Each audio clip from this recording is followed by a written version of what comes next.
দেখেন আলহামদুলিল্লাহ, আল্লাহ পাক এই মসজিদে নববীর মধ্যে হাজার হাজার মানুষ, লাখ লাখ মানুষ এই যে মসজিদে নববীর জুম্মার নামাজের অপেক্ষায় বসে আছে।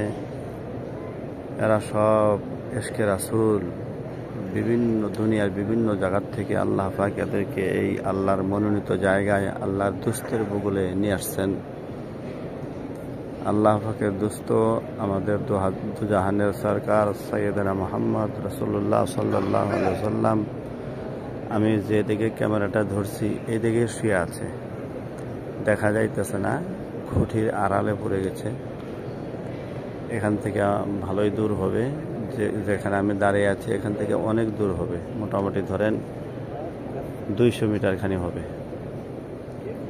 তো যাই হোক, দুনিয়ার যে যেখানে আছেন বাংলাভাষী লোক, যদি আমার এই ভিডিও দেখেন, মনের মধ্যে আশা আকাঙ্ক্ষা করবেন জীবনে একবার হইলেও এই মসজিদে নববীর ভিতরে এসে সালাতুল জুমা আদায় করার, যাতে আল্লাহ পাক সুযোগ দেন।